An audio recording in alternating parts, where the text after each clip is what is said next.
Open your ears and lube up your butthole. It's time for the What Do We Call It podcast. Now, here's your host. It's Jmann.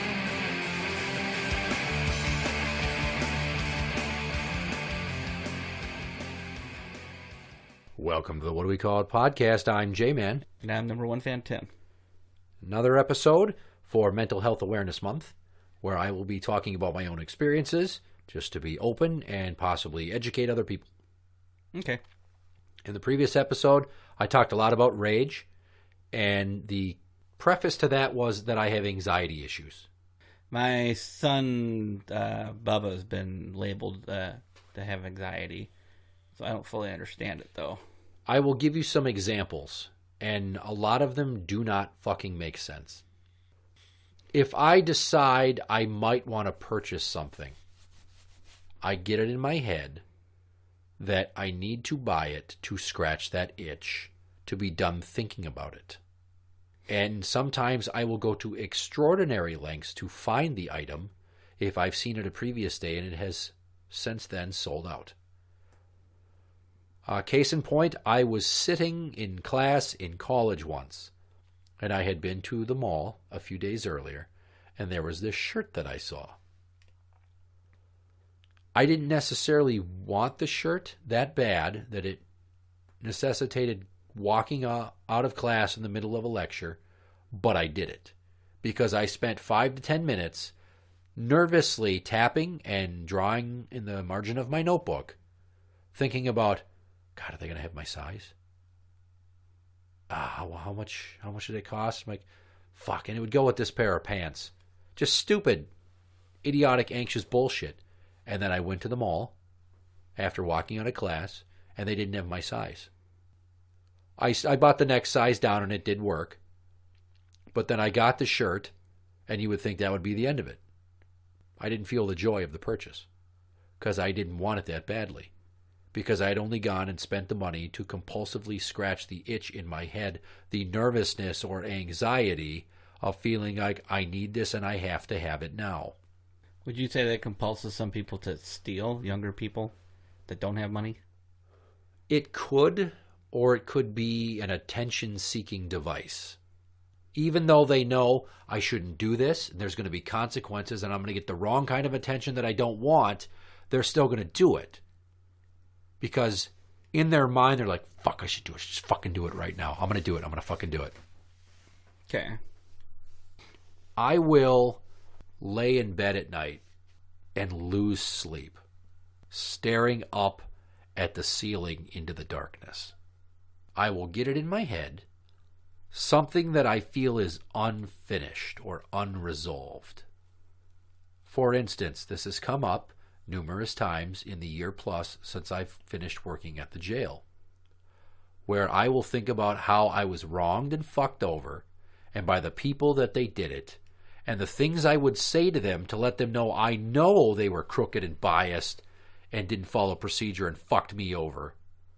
And I'll just keep fucking circulating on how angry I am at them still, on how they didn't get their comeuppance, on how they're owed. Not, I need to go fucking hurt those people. That's not what I'm driving at. But I got fucked. And I will sit there and I will toss and I will turn and my pulse will start to gradually raise. My blood pressure feels like it's raising. I will get hot and uncomfortable and I have to get out of bed. And even if I know I just laid down and I only have 4 or 5 hours that I can sleep,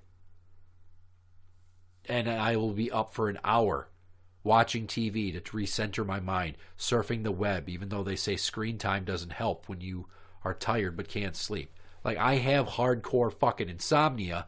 It's a side effect or a symptom of an anxiety disorder. And it also causes me to act impulsively. Like, how many times did I not even think, hey, I should probably put a condom on and have risky sex? Lots of times. You're just saying you just didn't think of it? Or you thought of it and you said, no, I don't want to? I just said, fuck it. Because I was compulsively trying to scratch the itch. I'm horny. I want some intimacy. I want to feel the sex.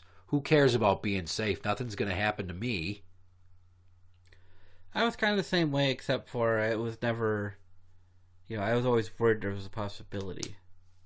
But I'm not really considering all of the dangers of STDs or accidental pregnancy. Clearly, I've gotten over that second one. Yeah. Yeah. When, in the past, there's been other times where I was going to sleep with someone for the first time. You would think, all right, I'm going to fuck this chick. But as soon as we start getting going, my mind's preoccupied with, well, fuck, am I going to measure up to the other dude she's banged? Am I going to be able to get her off? Is she going to be good? Are we going to vibe? And then I can't maintain an erection, like a full erection the whole time, because I'm so wigged out over the nervousness of this first-time sexual experience. You could call it performance anxiety in that instance. It sounds like what it is, but since you have it in other things, yeah. If I back out of the driveway and we're going down the street, if I can't remember if I locked the deadbolt, I know the knob itself, the thumb latch is turned. But that's nothing if somebody knows where to kick on a door to get into your house. So if I can't recall if I fucking locked the deadbolt, I'm turning around. I'm turning around every time, even if I think, well, I always lock the deadbolt. Rarely have I not locked it. If I'm playing the averages, I think we're safe because I'm so fucking worried that my house is going to get broken into out of all the houses in all the cities, in all the neighborhoods that have high or low crime. This one's relatively low for burglaries, like very low. But I cannot function the rest of the fucking day if I don't go back and lock that, because I don't have that comfort. It's going to cause me a great deal of anxiety. I'm taking Little E and Bug to my mother-in-law's to drop them off so one can go to school and one can be babysat while my wife is at work and I'm going to work the other day. One of my newest pairs of work pants, and there's a little speck of food on there, and I go to flick it off. I can't tell if it's peanut butter or pork chop from the night before or how it got there because I'm meticulous about not getting stains on my clothes. It will bother me to no fucking end because it's imperfect.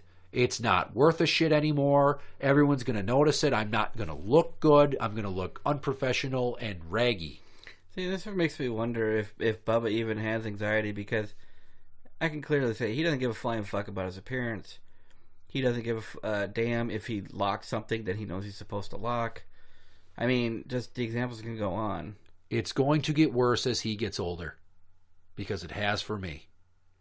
But I mean, just based on what you're describing, I need to learn more about anxiety so I can maybe understand him better, his diagnosis. But I'm not hearing anything that makes me say, hey, he's got this. I mean, this is him. Well, I got plenty more in the chamber. Don't worry. We'll cross some common ground here. Maybe we'll see something, yeah. The stain on my pants, I've had other stains on my pants. It's not this pair of pants, as I see you looking down. Well, you're pointing. Right. It was right here on my left knee. And I stared at it off and on all day. All fucking day. It ruined my day. These are my work pants. They're stainy. Those work pants, you don't give a shit. Those are work pants. Do you give a shit? I do. I clearly all right, do. Well, clearly. Because I have such a hard time finding pants that fit the way I like them that I try to keep every fucking article of clothing as perfect as possible. My good clothes, I do that. My work clothes, I don't care. They're work clothes. I wear them to fuck them up. I was eating pizza in the living room once. This is when I was with the Beast. And my former, we'll say mother-in-law because we were never married. Anyway, the Beast's mom was here. I dropped a little bit of pizza sauce on the carpet. I hovered over it, and she says I was frantic. I wasn't frantic. I'm like, do me a favor, quick, get me a wet paper towel. Cold water. Need it. So she brought it to me. I froze, and nothing else in the world mattered until that stain was taken care of, and I knew the carpet was not going to have a permanent stain. Because I come from the Danny Tanner school of fathering, where you immediately attack any stain so the clothes can look perfect all the time. Because clothes cost money. I don't have an endless supply of money. I want the clothes to look good. Yeah. Now, here's where you flip it on its head. I don't care if my collar is not perfect. I don't care if my shirts are wrinkled. I don't care if there's a little bit of dirt on my white shoes. But heaven forbid there's any sort of food stain on my khakis, because if somebody sees it, they're going to ask me what happened, and I'm going to have to tell them, and I'm going to have to relive the moment that pissed me off about this pair of pants that I liked that were so hard to find, that fit me right for a reasonable price. Wow. Boy, I just feel really mellow now compared to that. You ever catch your kid making sure that the TV volume is on a number that is even or ends in 0 or 5? Nope. I do. It's either at 10 or 15 or 20. It's not at 21. It's not at 13. It's at 15 or 20 or 25. It has to be that way. Would that be anxiety or would that be OCD? OCD is, they're like codependent disorders. OCD is because if you don't do something, it causes anxiety. So because you have anxiety, you do things compulsively to maintain a level of comfort. When I got this tattoo on my arm that I've since had lasered off, I immediately regretted it. And I was like, fuck, I'm stuck with this now. That really pisses me off. So you want to know how I handled it? I went to my parents' house, who were not in town. They were in Florida. My dad had a jar of change. And by a jar, I mean an old-style, antique fucking... How high is my hand off the ground? 3 feet?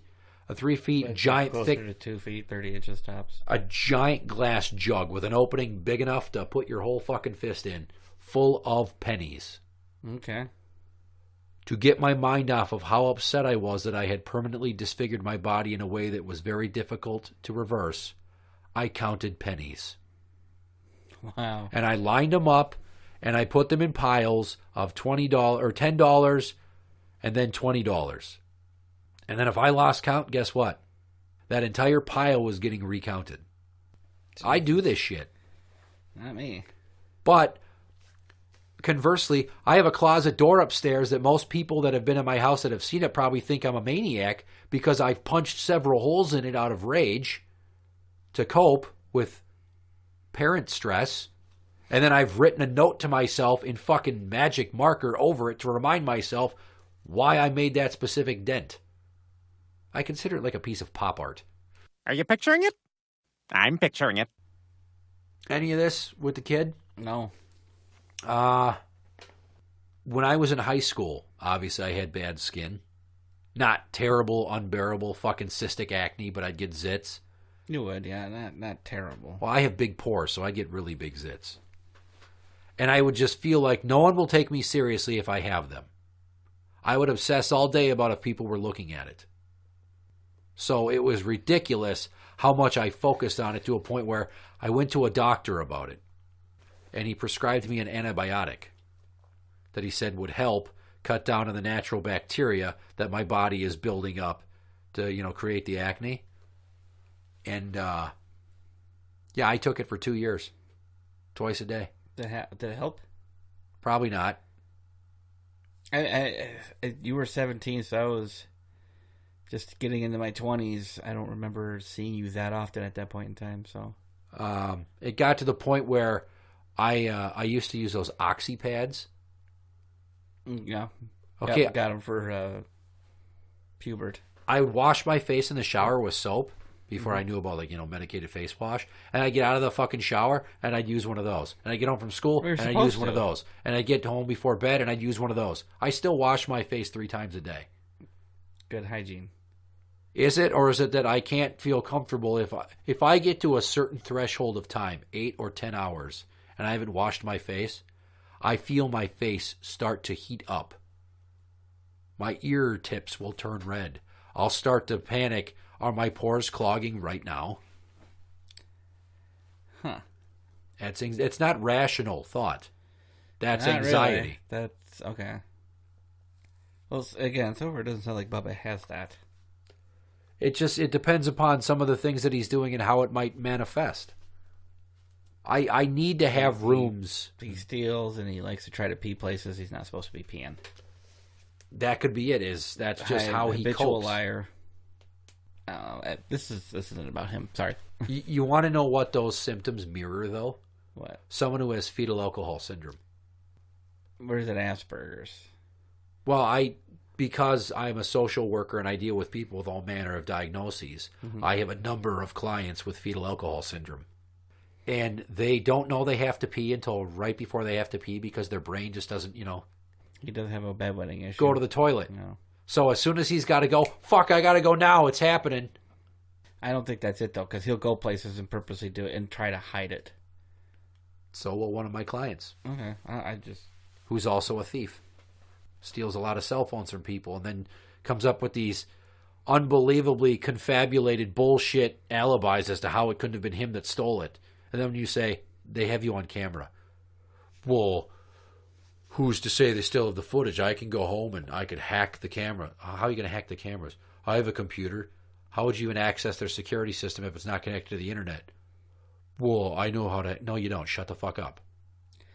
His lies are really plain Jane. Like, he'll come home from something, found a pair of tweezers that clearly look like there's something that school issued, like they use them in class. Like, where'd you get this from? Oh, the teacher gave it to me. Like, it's simple shit like that. It's like, I know you fucking stole it. At this point, I don't have any real way to prove it other than to call or email a teacher with a picture of it and be like, did you give this to my son? Yeah. So it's like, I don't even do it anymore because I already know he stole it. He's already grounded from everything he could possibly be grounded from. Oh, here's a good one. And I've had this issue for years. You ever just start writing something and one of the letters isn't like completely to form? Like the pen was too light in that spot, or you wrote it too fast and it's not very legible, and you'll go back over it, but then you've made it worse. So then you try to fix it, and then you'll have an entire notebook page of shit you're trying to remember, and there'll just be these weird patches where you've clearly scribbled over entire fucking words. No. Watch and see if he does that, because it bugs the shit out of me. He doesn't. Really? He's writing, he writes things once. Like, he was supposed to write in his own words an answer to a question in this thing. And instead of writing in his own words, he went to the story that the questions were for and circled the area that he thought was appropriate for an answer, but didn't refer to it. Okay. He just circled it. And I was like, why are you circling these? He's like, well, this is for that. Like, well, there's you didn't say see circled area labeled A or whatever. You just circled a spot. I mean, how's the teacher supposed to know that you were even answering the damn question? How neat and tidy is his room? Not very, you said? It's disgusting. Okay. Because if you were to have a pencil box and in it were some markers and somebody had switched the caps so the color didn't match the marker, that would bug the shit out of me. I couldn't just leave it alone. I would have to fix it all. To me, that sounds just that sounds obsessive compulsive. Which works with he doesn't anxiety. have that. He's actually I like to destroy things. He says it calms him. Yeah, it does. It fucking totally does. But not like destroying other people's shit. Destroying worthless destroys crap. other people's shit. Yeah, I would always destroy my own shit, but it'd be like, ask Neil how many fucking PlayStation 2 Dual Shock controllers I smashed in front of him. My friend Matt and I used to record ourselves with the video cameras throwing stuff off the roof of my house. My parents' house when we were kids, or smashing stuff in his basement. That was my favorite thing about going over to his house. What we got to smash today? Like, Jesus Christ. Yeah. I have driven 2 or 3 cities over to try to get something that I saw at one Target that I'm hoping they'll have at another Target. I did that once last winter. But I didn't really want it that bad. I saw it and kind of wanted it, and now that the idea is in my head, I impulsively... A lot of anxiety deals with impulse control. You get an idea in your head, you're impulsively driving 3 cities over to a Target you've never been to on a wing and a prayer, hoping that they have your size in a fucking shirt that you saw in the clearance rack. I was looking for kind of slippers. Yeah. That was the one time, though. Usually, if I hit all 3 hardware stores, the big ones, it's because I'm trying to figure out who's got the best price and who actually has exactly what I'm looking for. Not so much that I can't control it. I do need this type thing. But I'm willing to drive to the different stores rather than shop online. Right. Yeah, it's like I gotta have it now. I don't want to wait for it to come in the mail. But if I have a CD and there's a scuff on it, oh fuck me, even if it doesn't affect playability. I can't have things that are imperfect. I've learned with kids that I can't have things that are perfect. And these are my things, though. I know, my things. My fucking laptop, my video games. Not for the kids, my video game. I don't have perfect stuff.